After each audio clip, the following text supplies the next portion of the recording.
From the Arizona Daily Star and Tucson.com, this is the Wildcast.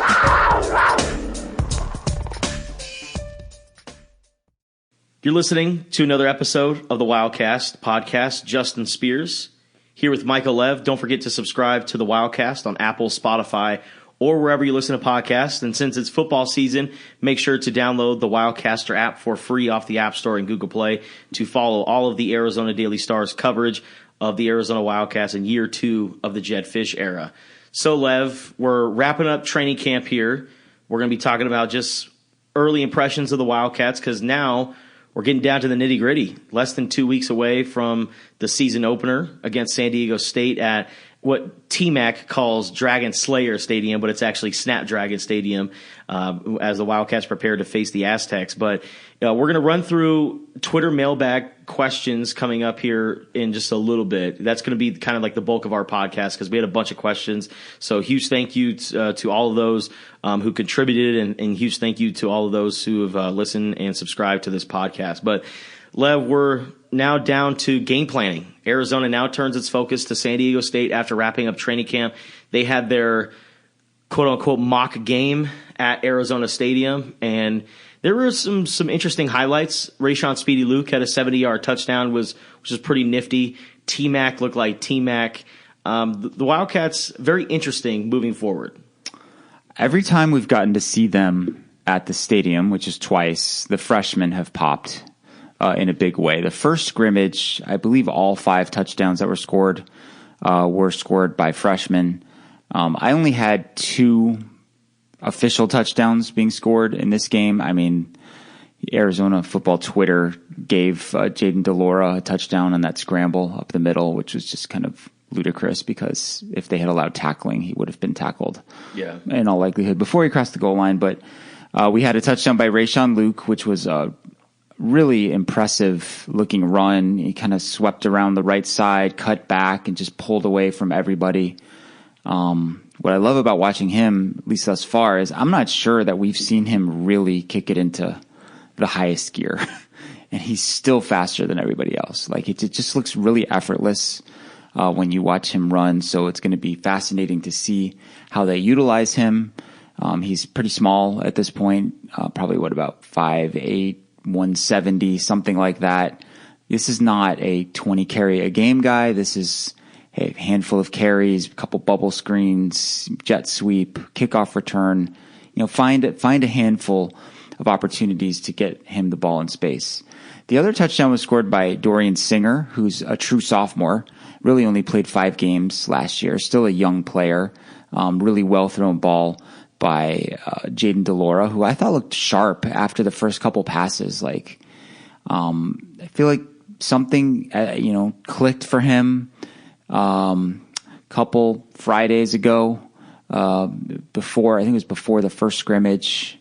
He just, all of a sudden, he stopped throwing interceptions. He was just a lot more confident, a lot more decisive. So that's a really good sign because, as we know, the Wildcats had one of the worst offenses in all of college football last year. They were tied for the most interceptions in FBS. They had the worst red zone touchdown percentage. They had the fewest points in the Pac-12. Most of the big moves that they've made in the offseason have been geared toward improving on that side of the ball, from Jaden DeLaura to Jacob Cowing to Tetero and McMillan, et cetera, et cetera. So Jaden DeLaura, the reason why he missed practice earlier this past week, according to him, had bad Chipotle. And we've all been there. We've had food poisoning in the past. And as you said, Lev, on Twitter, I think this rules out any potential Chipotle NIL deals for Jaden DeLaura. Or maybe Chipotle is like, hey, let's make it better, man. Let's throw you a bag. Maybe you can promote our burritos and bowls. I don't feel like he's going to have a Pepto-Bismol NIL deal either, because he kind of claimed that he said that he took Pepto and it didn't really work or get the job done. But as we all know who've been in that situation, it just takes time for it to get out of your system. That was a weird and somewhat frustrating day for us in the media corps, just kind of being in the dark about why QB1 wasn't there, but he's back now, and everything seems to be fine. And I think the best news for Arizona fans is, like I said, he's playing better. Yeah. He looks like he's finally found a comfort level in the system. And people have to bear in mind that it's not like, when an NFL quarterback switches from one system to another. I mean, most NFL systems, I think, are pretty similar, right? I mean, when you watch an NFL game, you don't see a lot of radically different looking offenses, league. Right? Whereas in college, I mean, there's a wide range. A lot of teams run the spread, but they don't all run the spread. Some run variations of it. Jed Fish runs what would be called a pro style offense. I think he said they were under center 32% of the time last year. He thinks that number's probably going to go down a little bit just because of what, Jaden DeLora's used to. If Noah Fifita gets in there, he was pretty much exclusively a shotgun guy. But all those jet sweeps that they run, the bootleg, the play action, that's all going to be under center. They use tight ends, sometimes more than one at a time. Jaden didn't have that when he was at Washington State. He was running an old school run and shoot. Yeah. It's like shotgun every play, 4 wides every play. Totally different verbiage, totally different progression read system. So there was always going to be a learning curve. And the advantage that he had that none of the other quarterbacks that they've brought in had is he had experience and spring practice. Yeah. Everybody else, it was kind of like one or the other. If they had either one, he has the advantage of both, and that should help him moving forward. Interesting point about how NFL, the offenses are all very much the same because the NFL is the greatest equalizer. Like, if the worst NFL team is still a pretty damn talented team. We're in college, Alabama compared to, let's say, the academy schools, it's completely different because you got to think about personnel and just the talent gap between the two. Well, look at week 2 opponent, Mississippi State. Their coach is Mike Leach, and Mike Leach has made up for that talent gap at a bunch of places by running an air raid. Mm-hmm. I mean, they throw on 80% of the time or something like that. Yeah. And they really put pressure on you in that way. And he has been able to elevate programs like Texas Tech and Washington State. I mean, all due respect to them. I mean, those aren't hotbeds of recruiting talent. It's not like you're in Southern California or South Florida. It's hard to get guys to go to those places. And he's able to, produce one kind of 8-9 win season after another because, he's able to utilize a system that leveled the playing field a little bit. All right, Lev, let's dive into the mailbag here because let's go. There's a lot of questions, and I mean, we can, keep going on, but I feel like we're going to answer a lot of these questions if we keep talking because you guys answered or asked us a lot of questions. So we're going to go ahead and get right to it. All right, let's start off with Daylight Films. Daylight Films asks, what's your confidence level for stopping the run as it seems like the weakest link on the team? Well, not really a talent or obviously talented, experienced group at linebacker, right? Jerry Roberts probably has the most experience, but he's also coming off a season-ending injury that he suffered against Washington State. Colby Cage has really come on as of late at the other linebacker spot. Him and Malik Reed are probably expected to really compete until the season opener, essentially. But those two are going to be at that kind of like that will linebacker spot. But yeah, stopping the run is going to be something that Arizona needs to do. And you know what? Week 1, San Diego State, traditionally, they're a pretty good running team. So it's going to be a big test for them. But the defensive tackles, the interior guys, there's going to be a lot of them rotating this year, and that's something that Ricky Hundley takes pride in. Yeah, I think it is a valid concern mainly because of what you mentioned, the inexperience and lack of depth at linebacker. When you look at this defense, I think the strength is the secondary, especially those 4 core guys, throwing Traden Stukes / Isaiah Rutherford into that group with Christian Roland Wallace and Christian Young and Jackson Turner. I like where things are headed on the defensive line. I think Keon Barrs is potentially a pro. Paris Shand could be a pro. Jalen Harris has just gotten better and better every year. Hunter Echols looks like he's going to be a dude. Russell Davis, we'll get to him. We'll get to him at some point during this podcast. Yeah. Linebacker, beyond Jerry Roberts, it is a lot of question marks. Really thought Malik Reed would seize that weak side linebacker job. Of all the, kind of other linebackers that they have, he's the one who looks the part the most. I mean, we interviewed him early in camp and he was totally rocked up. Looked like he was in great shape. He's just had a lot of nagging injuries that have kind of limited his reps during the offseason. He had that hamstring in and out of the lineup here and there during training camp. I think he's going to play, though. Whether he starts or not, it remains to be seen. Colby Cage and Eamon Allen, the other two who are kind of in that first group, they're both about 215 pounds. Both guys who played in space a lot in high school. They were both safeties in high school. Yeah, so you're asking a lot from those guys if you want to kind of turn them into run stoppers. So the defensive line is really going to have to win a lot of those battles at the line of scrimmage to make things easier on the linebackers.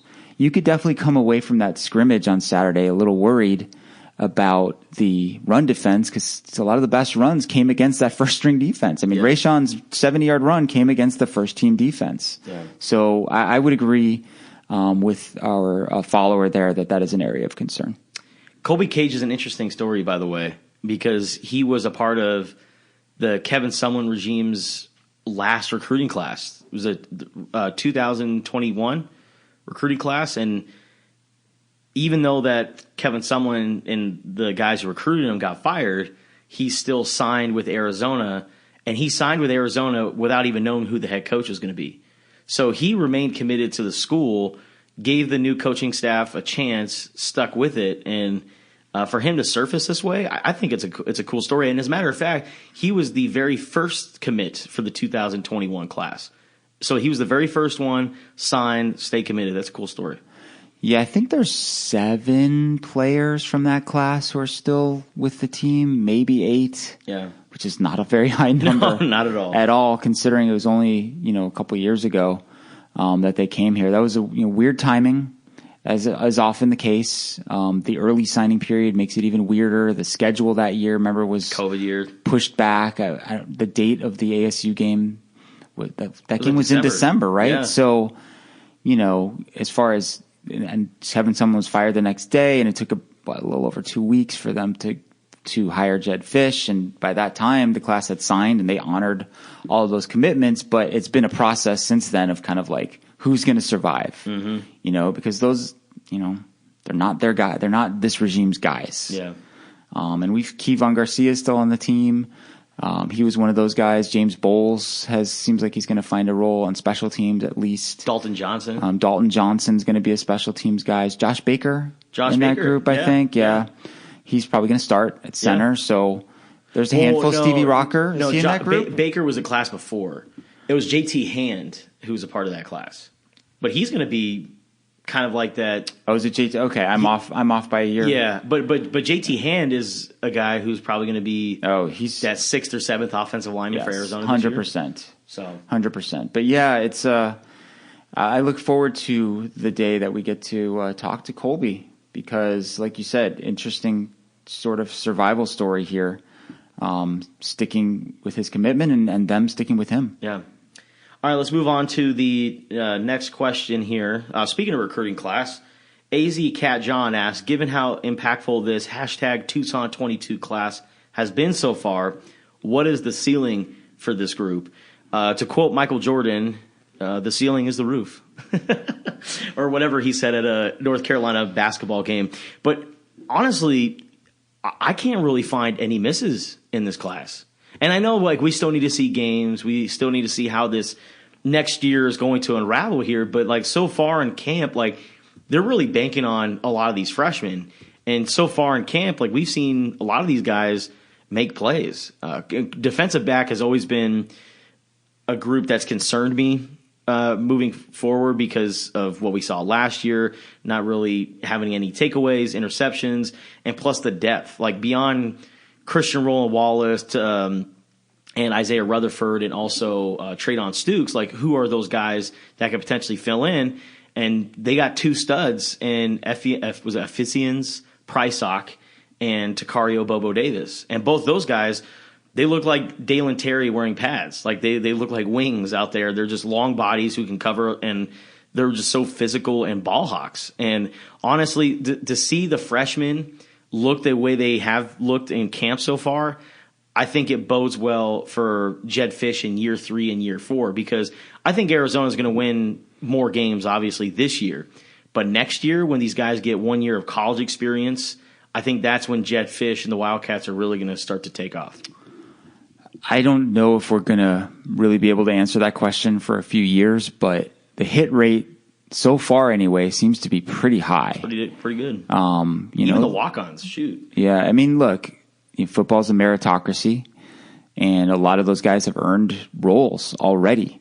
If you can hit on 50% of any given recruiting class, you're doing really well. It's kind of like the same thing with the NFL draft. I mean, the only way to beat the NFL draft is to just draft a lot of guys, because they're just going to be there's just certain percentage just aren't going to pan out. So numbers is really the only advantage that you can ever gain, and their numbers look really good as far as guys who can contribute or start or future starters. There's some guys we just don't know about yet, for example, Isaiah Ward, 6'6" defensive end, who I basically running with the 3s or 4s right now, is someone who has to get in the weight room, for right? Sure. And we'll see down the road. Someone like Jacob Reese, just probably not ready yet. Grayson Stovall, probably the same boat, because that's what most offensive linemen who come into programs are not. Jonah Sava Inaya.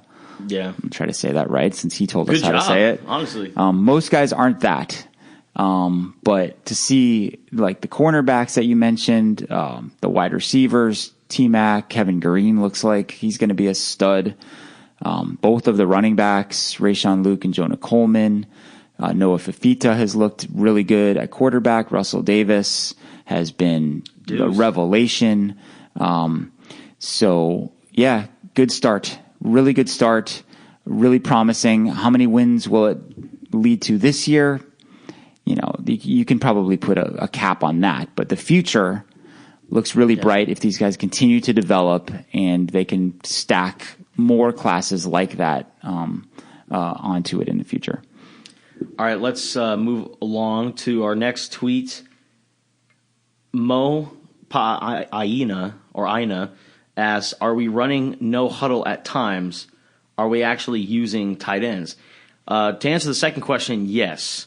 And I've noticed they've been using tight ends in red zone situations too. Alex Lyons, Kean Burnett have caught a handful of touchdowns. Same with Tanner McLaughlin, who's kind of become like that third tight end for Arizona.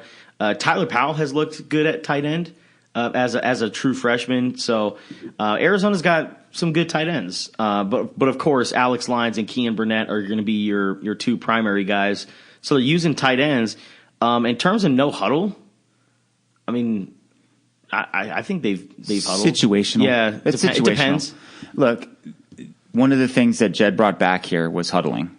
I mean, that's just kind of how he runs things. He's got an NFL background to a large extent, and that's different from a lot of teams, but it depends on the situation. They will go to a no huddle or hurry up mode. They might do it immediately after gaining a first down and try to run up to the line if the defense seems like they're tired. So to prevent them from substituting, obviously they'll do it in 2-minute situations. Every player on the roster is experienced in that sort of thing, and you always have that as part of your repertoire. As far as the tight ends go, I don't want to set the expectations too high, because it seems like whenever we do that, we end up being disappointed in how many balls are actually thrown their way. But I am very confident that they will try to utilize those guys, especially in the red zone. Kean Burnett is very gifted. Yeah. I mean, you talk about a guy who, like, walking off the bus looks like exactly what you want, like an NFL tight end to look like.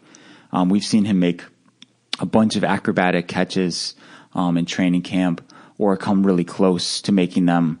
Maybe he just couldn't get a foot in bounds, or defender knocked the ball away right before hitting the ground. But I feel like they're going to force feed him to a certain degree in the red zone and just utilize his great size. I mean, he's 6'6". Alex Lyons is a big kid too. As Stanford Steve of ESPN says, the tight end is always open. Sometimes it's a matter of looking for him, and last year I feel like they didn't look for the tight ends enough. I mean, I remember there were times Jed would come in on Monday and be like, we left this many yards on the field, blah, blah, blah.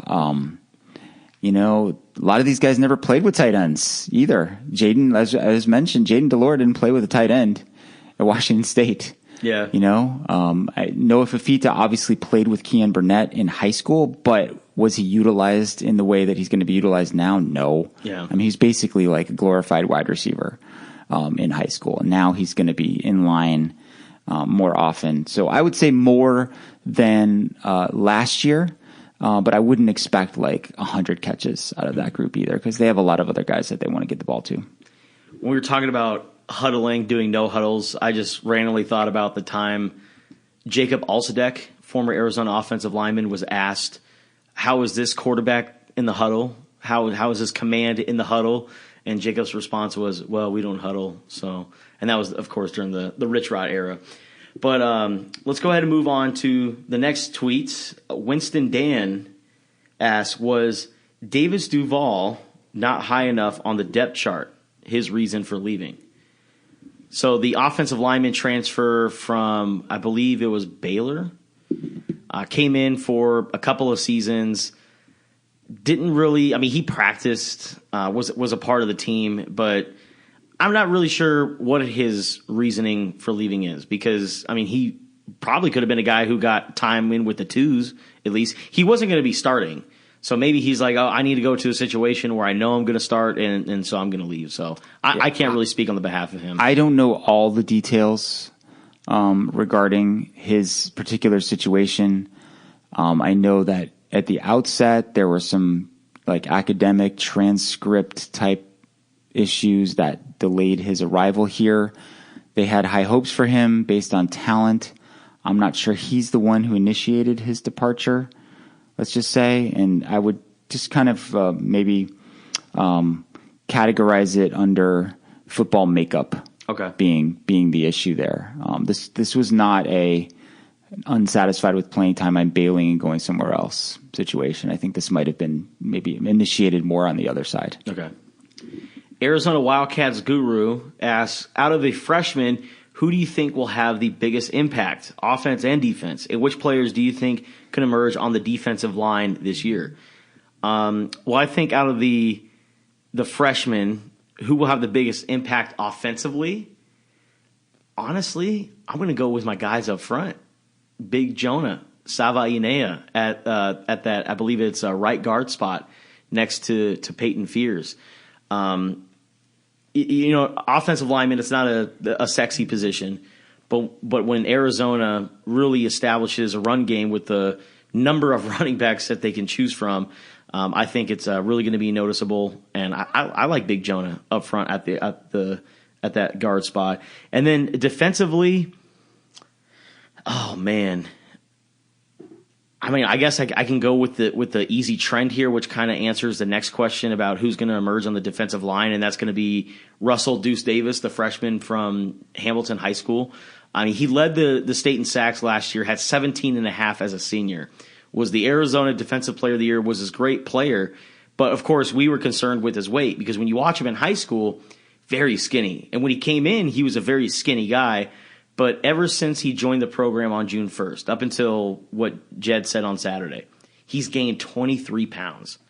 Like, that's pretty monumental when you think about it. In just a couple of months, you could pack on that much weight. So I think Russell Deuce Davis on defense and then Jonah Saviene on offense. That's my pick. Yeah, definitely Russell Davis on defense. We don't know how much those freshman cornerbacks are going to end up playing. I think ideally not that much, right? That would mean that Ciro and Traden Stukes and Isaiah Rutherford remain healthy. I mean, you'd love to, just have those guys play special teams, play occasionally, and, kind of get them ready for 2023 and expanding their roles at that time. Russell Davis, though, has forced his way onto the field. It seems like if you're just looking at who are our best 11, regardless of position, he's probably one of them. So they're finding ways to get him out there. I'm pretty confident that we're going to see him as part of third down package, dime package, when the other team is going to pass, get him out there on the edge and let him wreak havoc. I mean, he's had multiple sacks in multiple practices for them, despite being, he's listed at 210 pounds. I don't know what his latest weight is. I'm guessing he didn't come in at 187, so maybe he's a little bigger than that. He probably could stand to add another 20 pounds or so, but you love what you see in terms of the quickness, the bend, those types of things. Really seems like a natural pass rusher. On the offensive side, I'm probably going to go with T-Mac. I think he might be one of those guys who is kind of a gamer. He's had some quiet practices. I mean, he said he didn't catch a ball off of Christian Roland Wallace for the first 5 practices of training camp, which syncs up. I looked through the notes, and the day that I wrote about his kind of big breakthrough was practice number 6. So that makes sense, but he's so talented, and things come so easily for him that I think, when the lights come on and he's challenged and, it really means something, that he can turn it on, take it to another level. I think he's not going to lead the team in catches, but it wouldn't surprise me if he ended up leading the team in touchdowns. And he's going to make a lot of big plays. And if he goes up against an, athletically inferior corner, he can really do some damage. And there aren't a lot of athletes out there who can match his size and his skills. So that would be my choice on offense. And one of my favorite parts about watching camp is him and Christian Roland Wallace go head to head. I mean, we're talking about one of the more physical top cornerbacks in the Pac-12 going up against one of the top incoming freshmen in the conference. And they're going at it every single day in practice. I know it's the old Mike Tomlin cliche, but iron sharpens iron. And it's only going to benefit T-Mac. And he said it after the Arizona spring game that it makes me better going up against a guy like that. And also one thing that T-Mac has had to learn since coming to camp is really going up and attacking the ball. You can't just – you're not this huge superior athlete going up against regular high school cornerbacks. Now you're going up against Power 5 defensive backs. So you have to go up and make a play for yourself. You can't just let your natural athletic ability take care of itself. You actually have to want it. Yeah, the best thing that's happened to him since he's gotten here is being matched up against Christian Roland Wallace every single practice. Number 4 against number 4. Yeah. I mean, if you just, if you had come out and just watched those two go at it, you would have been highly entertained because it's been a great matchup for both guys. I think, T-Mac has learned so much about what it's going to take to be successful at this level and the next level, should he get that far. And you can't just rely on your athleticism. You've got to have technique. You've got to have toughness. You've got to be physical. You've got to really want it. You got to really, like you said, go after that ball when it's thrown up there. And Jaden DeLora has learned as well, maybe I need to place it a little better. You figure out where he wants it, where he likes it. It's kind of like, a point guard with someone who can run to the rim and throw down an alley-oop. You can't just throw the ball up there. You got to kind of where they're going to be, work on it and put it where they like it to finish off that play. So it's been really fun. I wrote about that in my latest football notebook, just the education of T-Mac and what that whole experience has been like. I hadn't talked to him, Justin. I missed that January newcomer That's right. Press conference thing because I had COVID. I was left for that at that time. Yes, and I think that was the only time he's spoken to the media. I don't think he talked to us in spring, but he's a really I like his personality. He seems like he's kind of happy-go-lucky and just very bright and cheerful, positive kind of kid. Kind of funny. Laughing at his own jokes, too. But a kid, that's what I'm saying. Yeah, when he totally. the way he laughed at Dragon Slayer Stadium when just making fun of himself. Like the little chuckle that he let out, it was so wholesome. It was good stuff, man. All right, well, let's see. Do we have any other? Oh, real quick, Max Power asks, "How has the O-line looked?" Give us a grade. Good one. Yeah, good one. It's so hard. It's so hard to judge the offensive line. It's like we talk about Deuce Davis, but it's like, is Deuce really killing it out there, or is Arizona's O-line just that bad? I don't know. Yeah. Well, it's helpful to be at the stadium and be a little bit higher up, so you can kind of see the plays develop a little bit. But as I've told people, I can't really judge the offensive line that well watching a game live because you're kind of obligated to watch the ball. Yeah. I just heard this podcast with Chris Collinsworth on the Press Box Pod. Here's a guy. And he said he doesn't watch the ball during the game. He watches the line. He lets the play-by-play guy watch the ball, and then because you have a real quick communication, with the truck about what's happened or what they're going to replay or whatnot. That's you'd have to really train yourself to do that. I would say some positives are they've been healthy up front. Jordan Morgan seems like he's in a really good place right now physically. I don't think that was the deal last year. He had that high ankle sprain in training camp and was never really right. I think Josh Baker coming back after missing spring with the pectoral issue is a big deal. That's another veteran presence in there. Jonas Avenea, he looks the part, that's for sure. And they basically installed him as a starter from day one. You're relying on the collective experience of that group. You are relying on another year in the system. If you want me to give a grade for them for training camp, I don't know, B minus, something, C plus B minus, something in there. It's tough too, because how often are they going in full pads with full tackling? You can't really tell often the result of a running play. The good news is we get to talk to Jed Fish on Tuesday, and we get Brennan Carroll and Johnny Nansen on Thursday, and I think the offensive line is going to be one of the primary topics because we haven't really gotten that deep into the weeds on it. My biggest concern with that group, I would say, is depth. Once you get past, let's say, the top 7, and I'll say JT Hand is number 6 and Sam Lange is probably number 7, it's a lot of question marks. It's a lot of guys who are either inexperienced, like Leif Magnuson. He's never really played that much. He might be number 8 on that pecking order. And then guys who really have been around, but they haven't played. So, is that because they're not quite good enough? Is that because other guys are just better?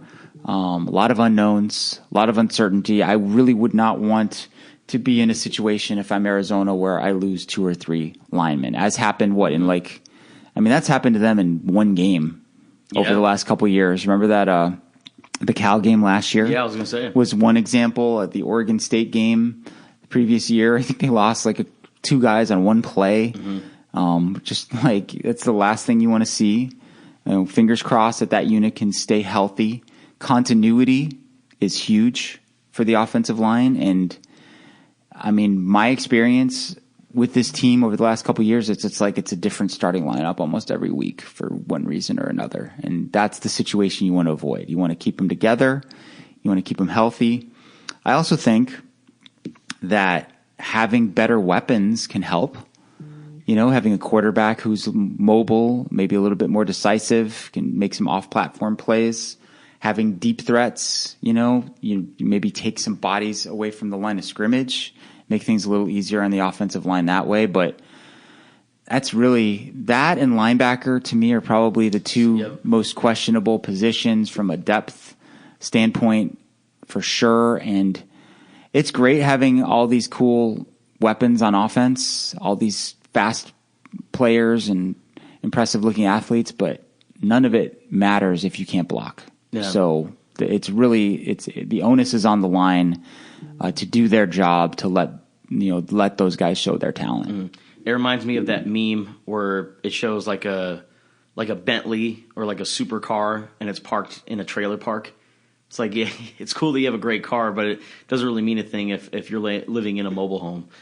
So yeah, offensive line, I would definitely say is a big concern moving forward. And the reason why I give them a C+, Lev, is for how many times we said, oh, that's a sack during the mock game. Because you would see the offense, like they would make a big play, but we were like, no. If this was like a real game situation, Jaden would have been sacked. Or Noah would have been sacked. There were a lot of times where we said, oh, that would have been a sack. So, I don't know. Maybe it changes in a game situation.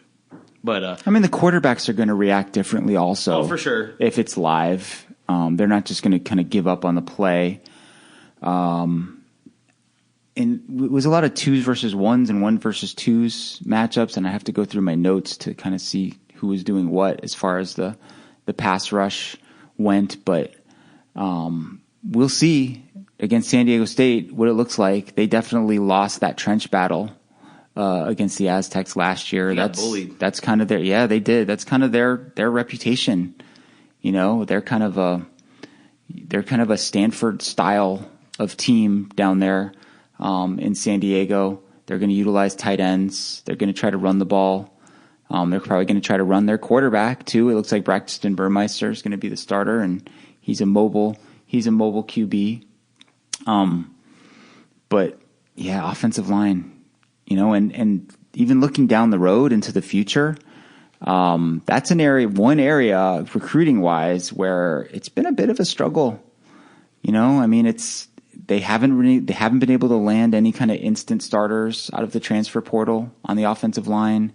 You look at the guys they've brought in, the guys they're hoping to bring in, like where's the future at offensive tackle lie? Because Jordan Morgan, he's probably going to go pro after this year. Peyton Fears is going to be out of eligibility. Who's next up there? Really hard thing to find. I'm sure they're working on it every single day. But that's tough. It's always been a tough position for them ever since Jim Michalczyk left. Yeah.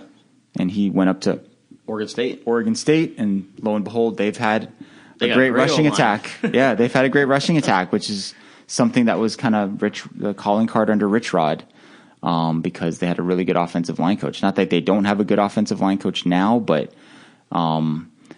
it's the hardest thing to find is offensive tackles and probably defensive tackles. Yeah.